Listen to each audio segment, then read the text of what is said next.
Love is in the air this time.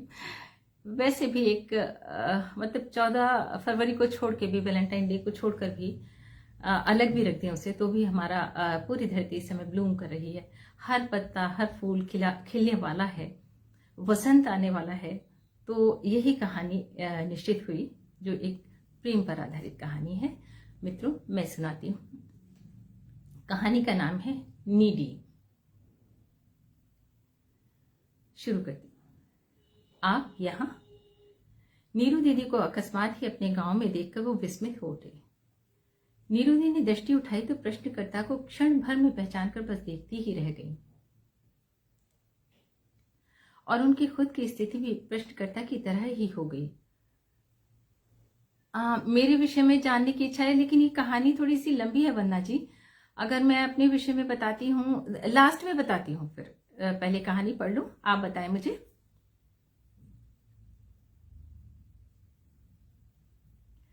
जी, मैं शुरू करती हूँ। आप यहाँ? नीरू दीदी को अकस्मात ही अपने गांव में देखकर वो विस्मित हो उठे। नीरू दीदी ने दृष्टि उठाई तो प्रश्नकर्ता को क्षण भर में पहचान कर बस देखती ही रह गई, और उनकी खुद की स्थिति भी प्रश्नकर्ता की तरह ही हो गई। उन्हें भी सहसा अपनी आंखों पर विश्वास नहीं हुआ कि इतने बरसों का खोया हुआ धैर्य आखिर यहाँ इस गांव में कैसे मिल गया। कुछ देर तक दोनों के मध्य एक विचित्र, सुखद, अलौकिक सी चुप्पी छाई रही। नीरू दी को उनका प्रश्न जरा भी महत्व का नहीं लगा था। जो महत्व का लगा, उन्होंने बड़ी ही व्याकुलता और अधिकार से पूछ लिया था। क्यों चले गए थे उस दिन तुम बिना बताए? 15 वर्षों के लंबे अंतराल का तो जैसे कोई अस्तित्व ही ना हो, जैसे वो कल परसों ही गए हों, या फिर उनसे इस प्रश्न को पूछने का अभ्यास नीरू दी बरसों से रोज करती रही हूं। इतने वर्षों बाद मिली हैं, प्लीज पहला प्रश्न ही इतना कठिन मत पूछिए। कठिन प्रश्नों को तो मैं हमेशा से बाद में ही हल करता आया हूं, अगर आपको याद हो तो। धीर गंभीर धैर्य भैया ने अपने विशेष अंदाज में अपना सिर झुकाकर विनीत स्वर में कहा। हाँ, याद है, एक एक बात याद है। नीरुदी ने अपने कपकपाते हाथों को एक दूसरे का संबल देते हुए अपनी व्याकुलता पर अंकुश रखने का पुरजोर प्रयास करते हुए बोला था। फिर थोड़ा सा रुककर पूछा, बोलो, कैसे हो? कैसा लगता हूं? धैर्य भैया ने धीमी आवाज में उन्हीं से पूछ लिया था। अभी तक गई नहीं तुम्हारी प्रश्न पर प्रश्न दागने की आदत? नीरुदी ने भावुकता की मथनी में मथी जाकर मक्खन सी नर पड़ गई आवाज को थोड़ा सा साध कर उलाहना दिया था। नहीं, कोई आदत नहीं गई, या मैंने उन्हें जाने नहीं दिया। बड़ी दृढ़ता लेकिन खासी नरमी से बोले थे धैर्य भैया। नीरुदी का अभी तक धैर्य भैया को इस तरह अकस्मात मिल जाने का आश्चर्य गया नहीं था। फिर भी वो स्वयं पर लगभग पूरा नियंत्रण रखते हुए बोली थी, तुम देखने में तो एकदम बदल गए हो धैर्य। ये तो समय और परिवेश का निश्चित वाला असर है, वरना बदला तो कुछ भी नहीं। धैर्य भैया ने गर्दन झुकाकर बोलने वाले अपने विशेष विनम्र अंदाज में उत्तर दिया। नीरुदी के मन में इतने बरसों हर दिन बिना नागा एक काश जन्मता रहा था। काश उस समय का बिछड़ा हुआ धैर्य अब मिल जाता कहीं। धैर्य भैया के मिल जाने पर उनके विषय में नीरुदी सब कुछ पल भर में जान लेने की बेचैन हो उठी थी। बोलो, कहाँ थे अब तक? उनके मुंह से साधिकार यह प्रश्न निकल पड़ा था, जैसे धैर्य भैया के लिए उन्हें ये बताना जरूरी हो कि वो इतने दिन कब कब कहाँ कहाँ थे। धैर्य भैया ने तो उनके अनजाने यह अधिकार उन्हें दे ही रखा था, अतः उनका ये साधिकार अदृश्य से शिकायत भरा प्रश्न बहुत भाया था उन्हें, जिसका उत्तर देने के लिए एक पल को धैर्य भैया ने अपनी दृष्टि नीरुदी की ओर उठाई और पूर्ण दायित्व और गंभीरता के साथ उत्तर दिया था। यही था, अपने गांव में। यही है मेरा गांव मोरना, जिसे मैं आपको बरसों पहले दिखाना चाहता था। इतना पढ़े लिखे यहाँ गांव में पड़े हो धूल मिट्टी हो जाने के लिए? न जाने क्यों रोक नहीं पाई थी नीरुदी स्वयं को ऐसा कहकर असंतोष जताने से। धूल मिट्टी भी जीवन के पंच तत्वों में से कम एक तो है ही। धैर्य भैया ने अपने विशेष अंदाज में अपना सिर एक तरफ झुकाकर एक दार्शनिक की तरह उत्तर दिया था। ओह धैर्य, तुम्हारी ये पुरानी दार्शनिकता समय का खाद पानी लेकर काफी फल फूल गई होगी अब तक तो। नीरुदी ने मासूम सा कटाक्ष किया। धैर्य भैया भी कहाँ रोक सके थे स्वयं को दी से दोबारा पूछने से। आप यहाँ कैसे, बताइए ना। उत्तर में नीरुदी ने बताया था कि उन्होंने हाल ही में किसी के बदले धैर्य भैया के गांव के पास रविंद्र नगर के महिला महाविद्यालय में प्रवक्ता के पद पर स्थानांतरण लिया था और उस दिन से उनके गांव मोरना में सप्ताह भर के लिए राष्ट्रीय सेवा योजना का कैंप शुरू हो रहा था नीरू दीदी का। पर आप तो अकेली हैं यहाँ, धैर्य भैया ने तत्परता से पूछा था। अकेली नहीं हूँ, छात्राएं गांव में गई हैं स्वास्थ्य सफाई आदि के लिए जागरूकता फैलाने। मैं यहाँ इस पोखर के किनारे सांझ की ढलती धूप का आनंद उठाने का लोभ संवरण नहीं कर पाई। धैर्य भैया को उत्तर देकर वे धीरे से बुदबुदाई कि यहाँ रुकना तो काम आ गया, लेकिन बरसों पहले नीरू दी को खो देने की निराशा के निविड़ अंधकार में आज दिल भर ही सही आशा का उजास देखकर बात आरंभ करने का कोई विषय सहज ही सूझा नहीं था कि कर्तव्य विमूढ़ धैर्य भैया को अपने संकोच की सरसराहट में बस यही पूछ पाए कि आपने कभी गांव नहीं देखा था ना, कैसा लगा आपको गांव? इतना सुंदर होता है गांव, ये पोखर और इस पर तैरता ये सफेद बादलों सा कोहरा, जैसे किसी ने आसमान का झीना सा छिलका उतार कर हौले से इस पोखर पर फैला दिया हो। कोहरे और पानी दोनों के बीच तैरती ये बत्तखें, जिनके सामने शहर के तरण तालों पर तैरती लड़कियां भी कुछ नहीं है। धैर्य न जाने किस राव में बोलती चली गई थी नीरू दी, जैसे धैर्य भैया से इतने लंबे अंतराल के बाद आज पहली बार न मिलकर जन्मों से बस यूं ही मिलती चली आ रही हूं बत्तखों भरी इस पोखर के किनारे। ये कुछ ज्यादा नहीं हो गया? धैर्य भैया ऐसा कहकर अपनी कंजूस मुस्कान मुस्काए। अभी बातें ठीक से आरंभ भी नहीं हुई थी कि नीरू दी के विद्यार्थियों के झुंड एक एक कर शोर मचाते हुए आ पहुंचे। नीरू दी और धैर्य भैया कि लंबे अंतराल के पश्चात असंभव सी लगने वाली भेंट संभव हुई तो पर कुछ ही देर में सिमट भी गई। परंतु अब तो नीरू दी को सप्ताह भर हर दिन आना था धैर्य भैया के गांव, सो आज किसी निराशा को गले लगाना कतई न्यायसंगत नहीं था। छात्राएं एक एक कर बस में चढ़ चुकी थी। अब नीरू दी की बारी थी। धैर्य भैया के मुंह से अधीर सा एक प्रश्न निकला, कल कितने बजे आएंगी नीडी? भावातिरेक और मन ही मन हरदम दोहराते रहने के कारण नीरू दी के लिए बरसों पुराना रहस्यमय सा संबोधन नीडी उनके मुंह से स्वतः ही निकल पड़ा था। अपने लिए यह ऐतिहासिक सा संबोधन सुनकर नीरू दी निरुत्तर ही रह गई थी और कॉलेज की बस ने रफ्तार पकड़ ली थी। नीरू दी ने 15 वर्ष पूर्व जिन अनुभूतियों के अस्तित्व को निश्चित तो क्या अनिश्चित रूप से भी स्वीकारा नहीं था कभी, आज धैर्य भैया से मिलकर वो सब की सब मुखर हो अपनी सत्ता स्थापित करने उनके मानस पटल पर दृढ़ता से आ डटी थी। धैर्य भैया के लिए उन्होंने अपनी जिन भावनाओं पर इतने वर्षों तक नकेल कसकर रखी थी, आज उन सब ने जैसे स्वतंत्रता प्राप्ति के लिए क्रांति का उद्घोष कर दिया था। घर लौटकर उन्हें लगा कि उनकी काया धरती के गुरुत्व को धता बताकर तैरती फिर रही है, बस यूं ही यहां से वहां।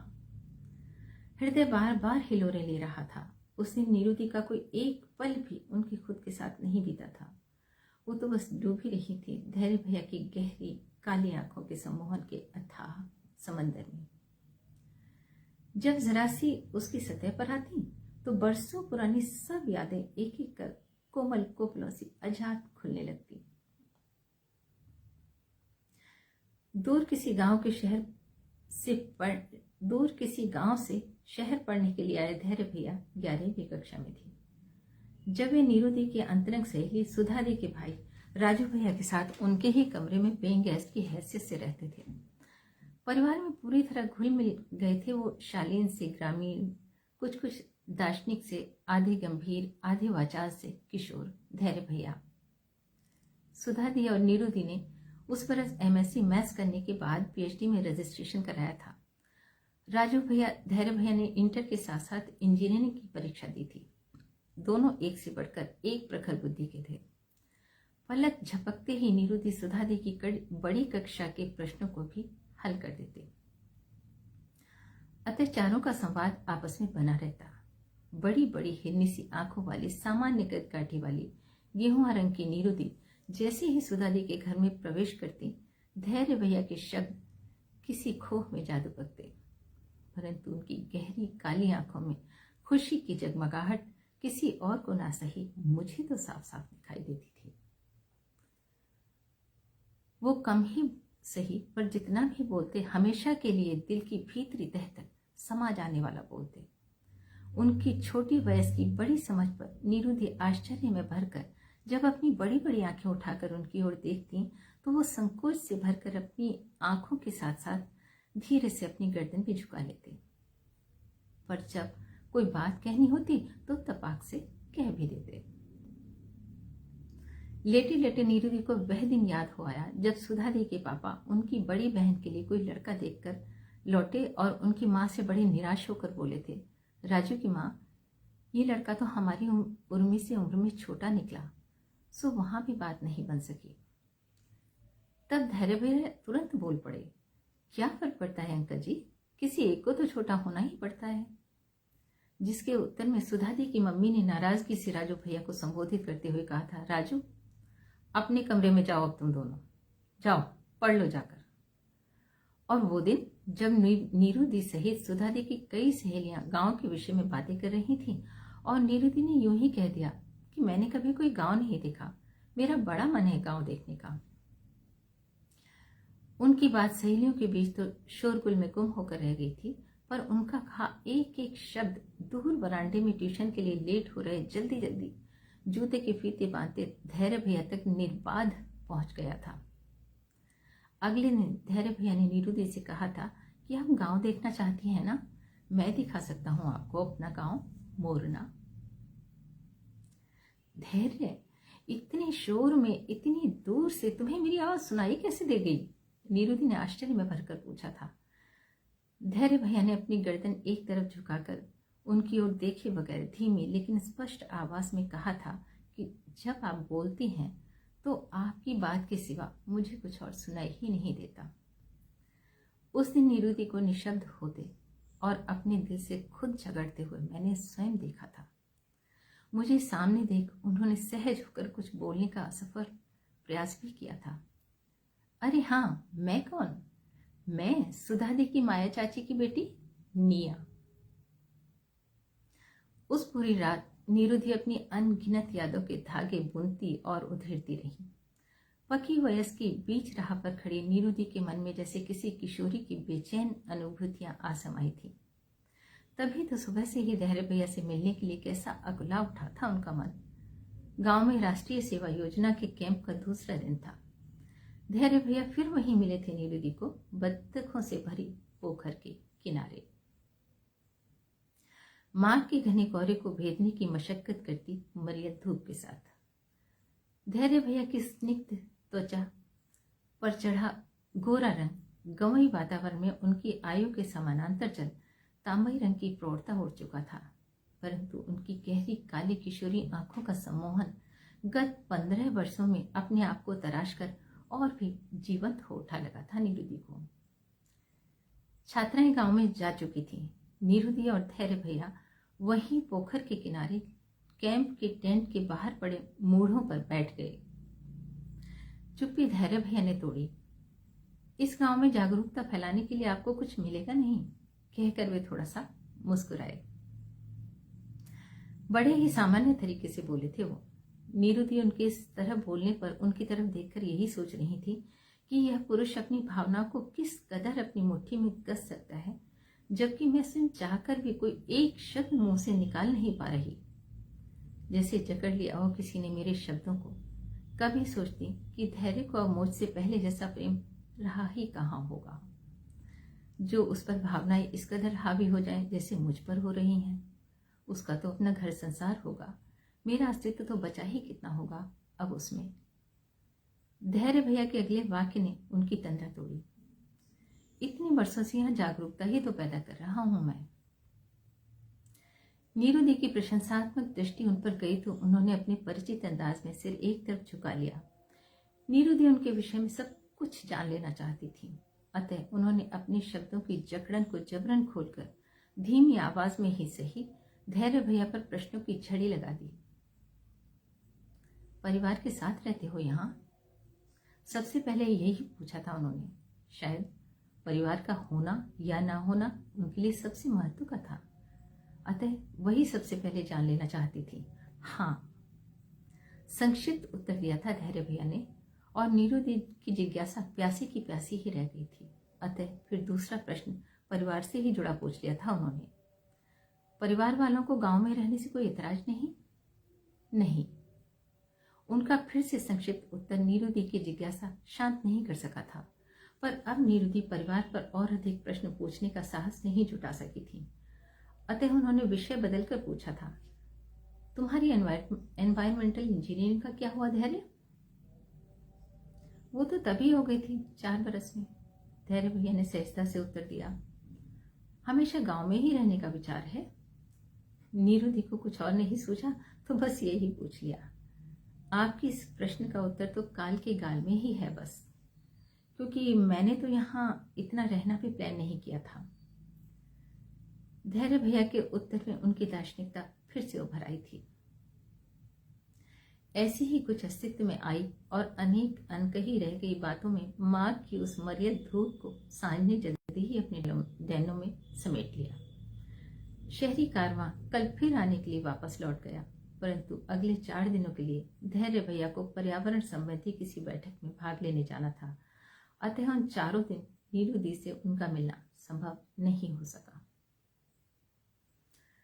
परंतु धैर्य भैया से मिलने के बाद नीरू दी को यह एहसास हो गया था कि 15 बरस पूर्व जिस धैर्य को आयु के अंतर के कारण उनके मस्तिष्क ने कभी गंभीरता से नहीं लिया था, उनके दिल ने उसकी सारी बातों को खुद पर उकेर कर रख लिया था।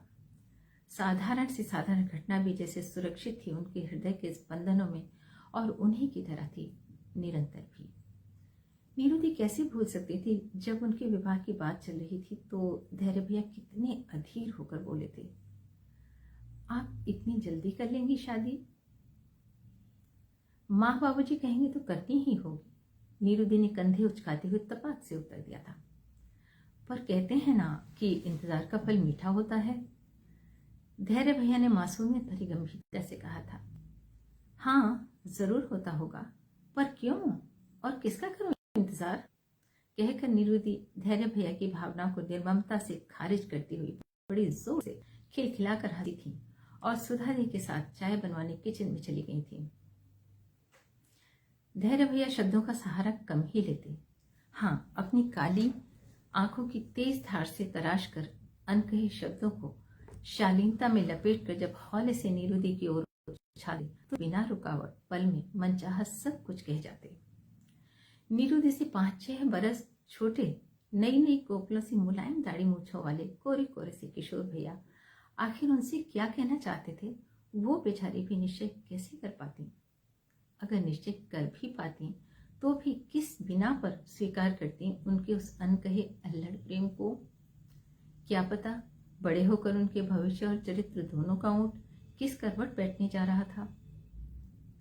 आखिर प्रेम इस कदर अदूरदर्शी तो नहीं हो सकता था नीरू दी की समझ में, जो कि कहीं भी किसी से भी और कभी भी किया जा सकता हो। फिर भी भविष्य को सुरक्षित करके आगे बढ़ने की नीरू दी की मध्यम वर्ग की यह सोच विशुद्ध प्रेम पर भारी पड़ गई थी। फिर भी कभी कभी नीरू दी के मन में जन्मे धैर्य भैया के प्रेम के विरोधी सारे तर्क उनकी किशोरी आंखों से झड़ते प्रेम की बाढ़ में बहते से लगते नीरू दी को, और नीरू दी का मन अनजान सी हलचल के भंवर में चक्कर खाने लगता। धैर्य भैया दृष्टि भर भर प्रेम की बौछारें उनकी ओर उछालते। सामाजिक नियमों की आयु संबंधी शहतीरों के बीच कैद नीरू दी उन बौछारों के क्षण भर भी खुद पर ठहरने से पहले ही उन्हें उलिझते रहने का अनथक प्रयत्न करती। नाकाम हो दिल की शरण में जाकर संयत होने का प्रयास करती। जो भी हो, धैर्य भैया का सानिध्य उन्हें भाता तो अंतर्मन तक था। मैं इसकी प्रत्यक्ष गवाह हूं। भले ही उस समय मेरी बाल्यावस्था के कारण वो समझती रही हूं कि मैं कुछ समझूंगी नहीं, पर मैंने सब कुछ समझा, ठीक ठीक, पूरा पूरा, और साफ साफ। कभी समाज के नियमों के तर्क की कसौटी पर उनके सानिध्य का सुख अर्थहीन हो पल में बाजरे के दानों सा इधर उधर छिटक जाता, परंतु धैर्य भैया अपनी दृष्टि की कसी हुई प्रत्यंचा पर चढ़ाकर कच्ची उम्र के कोरे कोरे प्रेम के संप्रेषण का तीर छोड़ते और नीरू दीदी के खुद के तर्क से उपजी सानिध्य सुख की अर्थविहीनता को क्षण में धराशायी कर देते। परंतु सब कुछ समझकर भी शायद कुछ भी ना समझने का प्रमाण देना ही समय की मांग थी नीरू दी के लिए। अंततः शारदीय नवरात्रों के अंतिम दिन नीरू दी का रिश्ता किसी प्रवासी भारतीय संजय बेहड़ जी से तय हो गया। अगले दिन नीरू दी मिठाई का डिब्बा लेकर सुधा दी के घर सूचना देने गई थी। मुझे आज भी याद है कि धैर्य भैया ने किस कदर निराशा में डूबी हुई आवाज में पूछा था, तो फाइनली आप शादी कर ही रही हैं? हाँ। और नीरू दी उस समय नीरू दी की उस हाँ के बाद उन दोनों के मध्य एक गहरा सन्नाटा पसर गया था। उस दिन नीरू दी ने पहली बार अपने सपाट उत्तर को धैर्य भैया की डबडबाई आंखों में उतर आई गहरी उदासी में डूबते हुए महसूस किया था, और पहली ही बार उनकी छोटी उम्र की कुछ ना कर पाने की बड़ी विवशता, कुछ ना कह पाने की विचित्र कातरता से सच्चा साक्षात्कार हुआ था उनका।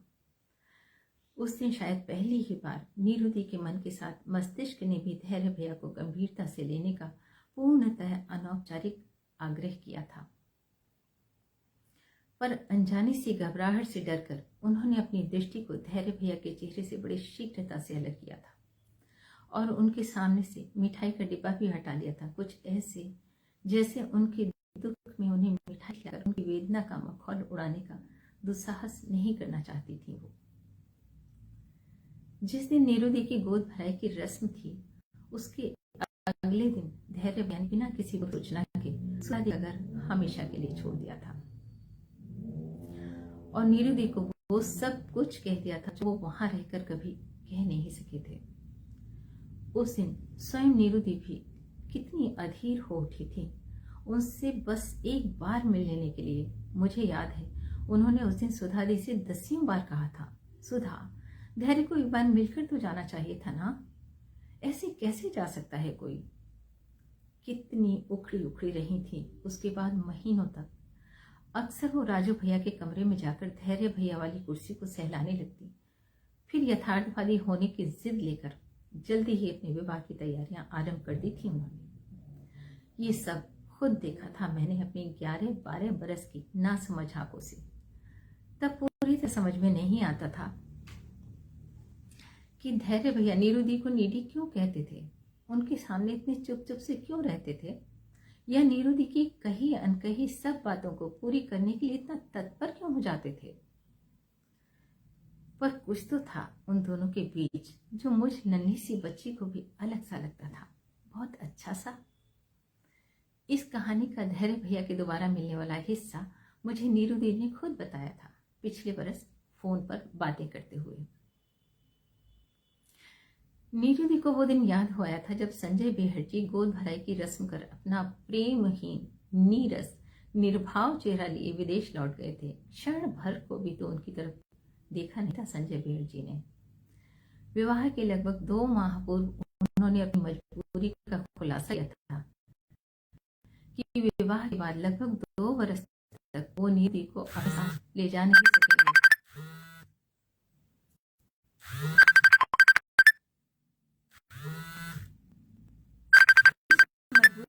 का अर्थ या प्रयोजन सभी मुझे नीरू के विवाह के औचित्य अनौचित्य का नीरू के परिजनों के मध्य देर तक चला था। इसी बीच नीरू को डिग्री कॉलेज की यह नौकरी मिल गई थी और संजय बेहड़ जी उनके जीवन में आने से पहले ही दफा हो गए। तब जाना स्वीकारा था नीरू ने। मेरे भैया के किसी का फोन आ रहा है, पता नहीं कौन फोन कर रहा है। तब जाना और स्वीकारा था नीरू ने धैर्य भैया के अनकहे अनन्य प्रेम को किस कदर टूट कर याद किया था उन्होंने तब धैर्य भैया को इतना कि पिता के ढूंढे सैकड़ों लड़कों में से किसी एक को भी तो स्वीकार नहीं कर पाई थी वो। परंतु फिर अपनी यथार्थवाद की जिद और सामाजिक दायरों की आड़ लेते हुए समेट लिया था खुद को। यही सब याद करते करते ना जाने कब उनकी आंख लग गई। जब हड़बड़ा कर उठी तो शीत में असाया सूरज खुद को क्षितिज से बलात् ऊपर खींचने की मशक्कत कर रहा था। नीरुदी के वो 4 दिन धैर्य भैया से बिना मिले पिछले 15 वर्षों से भी लंबे होकर गुजरे। अंततः उस दिन धैर्य भैया लौट आए और कैंप के समापन समारोह में उन पर्यावरणविद धैर्य भैया को ही मुख्य अतिथि बनाया गया। उस दिन धैर्य भैया ने निश्चय कर लिया था कि एक पल भी वो व्यर्थ नहीं गंवाएंगे और नीरुदी से संबंधित अपने किसी भी प्रश्न को अनुत्तरित नहीं छोड़ेंगे। पर नीरू दीदी पहले ही बोल पड़ी थी, आज के बाद मैं तुम्हारे गांव नहीं आऊंगी धैर्य। अपने परिवार से मिलवाने अपने घर नहीं ले चलोगे? क्या करेंगी घर जाकर? परिवार के नाम पर तो सिर्फ बाबूजी ही बचे हैं, वो भी आज शहर गए हैं। माँ तो पिछले बरस चल बसी। धैर्य भैया ने थोड़े उदास स्वर में कहा था।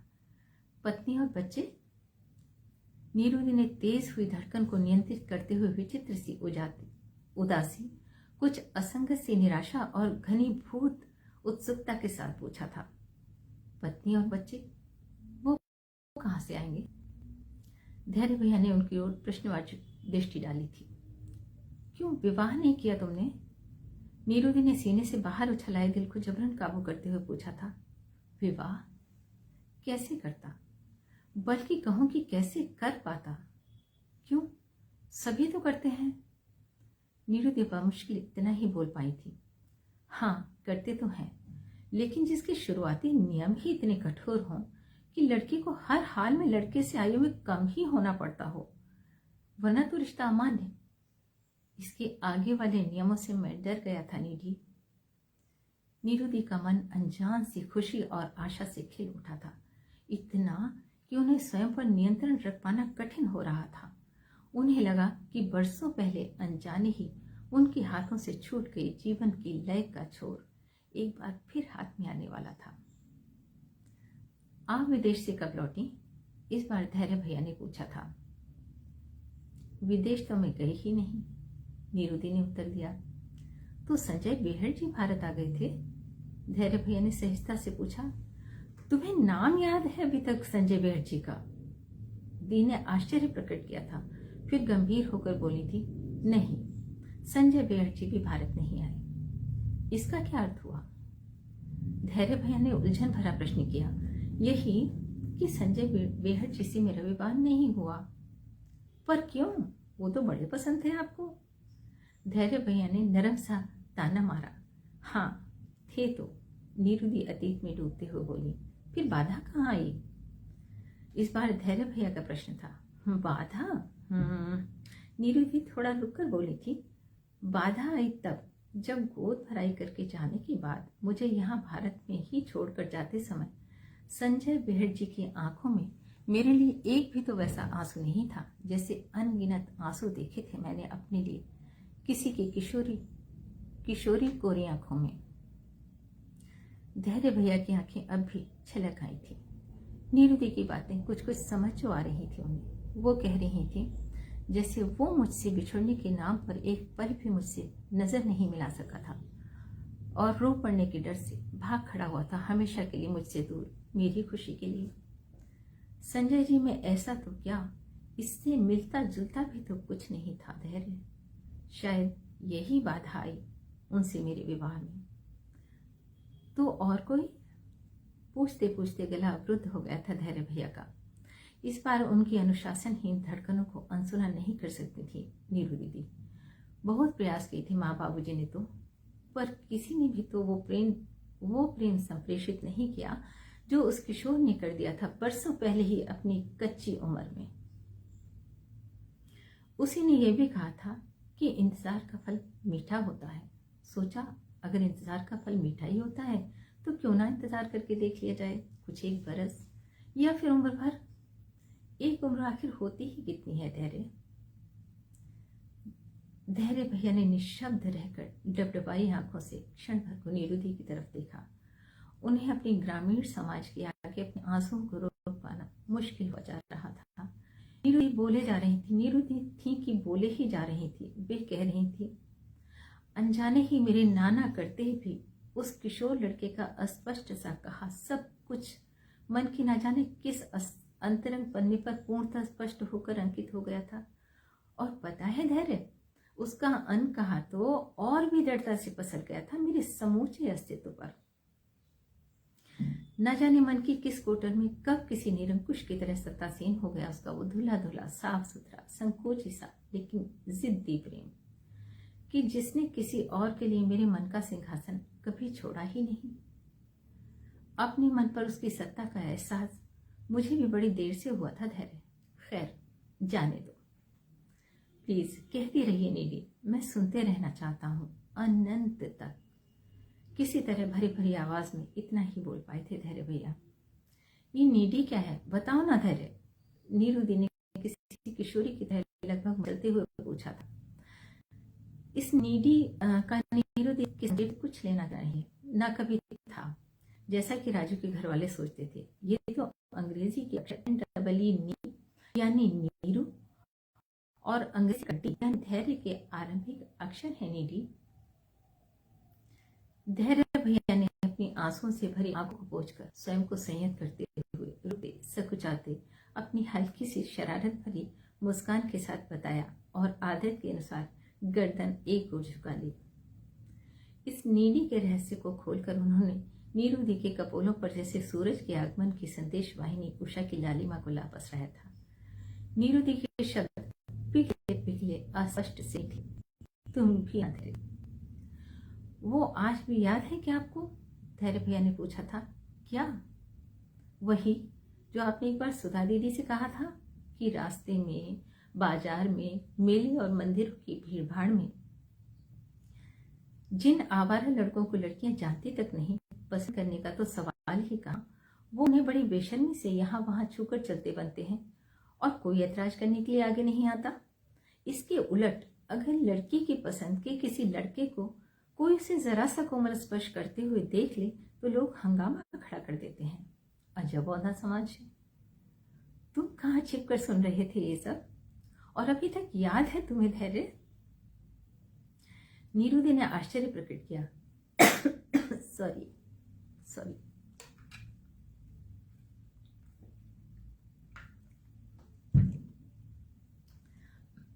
मैंने आपसे पहले भी कहा था कि जब आप बोलती हैं तो मुझे कुछ और सुनाई ही नहीं देता।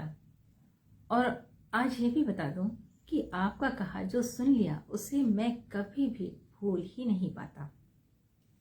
धैर्य भैया ऐसा बोले थे। ये तो मैं आज भी कहती हूँ, पर इस समय इस बात को पूछने का क्या औचित्य है धैर्य? नीरुदी बड़ी धीमी धीमी आवाज में बोली थी। औचित्य तो जरूर है, पहले एक और प्रश्न। हाँ पूछो, क्या मैं आपको पसंद हूं? धैर्य भैया ने प्रश्न किया। उन्होंने इस बार अपना किशोर वय का संकोच छोड़कर अपने प्रौढ़ आत्मविश्वास के साथ उनकी आंखों में आंखें डालकर पूछा था। नीरुदी की पूरी काया में विचित्र सी लहरें दौड़ पड़ी थीं। इस बार उन्हें भी स्वीकारने में कोई द्वंद नहीं था कि वो लहरें धैर्य भैया के कोरे कोरे अनकहे अनछुए प्रेम की ही लहरें थीं। नीरुदी की आंखों ने धैर्य भैया पर प्रेम की अद्भुत रश्मियां कुछ इस तरह छोड़ी कि उनमें छिपी नीरुदी की शब्द रहित हाँ को वे हौले से लपक पाए और उस हाँ को अपनी धमनियों में लहू के साथ तैरने के लिए छोड़ दिया। सिहरा हुआ सा एक और प्रश्न पूछ लिया उन्होंने। क्या आज आपकी पसंद का धैर्य आपको एक बार स्पर्श कर सकता है? मेरी क्या तुम इस बार भी बस शब्दों के ही मोहताज रहोगे धैर्य? प्रेम के भावसिक्त याचना की स्वीकृति में नीरुदी ने धीमी आवाज में प्रश्न के उत्तर में प्रश्न ही किया था। धैर्य भैया ने माघ की ठंड में भी प्रेम की नरम आंच में उसीजा हुआ सा अपना दाहिना हाथ आजाद नीरुदी के आपस में उलझते हाथों पर रख दिया था। प्रेम की ऊष्मा शीघ्रता से एक दूसरे में ऐसी समाहित हुई जैसे दो विशाल बांधों की बरसों से रोकी हुई अगाध जलराशि को एक दूसरे में विलीन हो जाने के लिए एक साथ छोड़ दिया गया हो। शब्दातीत अनुभूतियों से अभिभूत धैर्य भैया जैसे कल के लिए कोई अनिश्चय नहीं छोड़ना चाहते थे।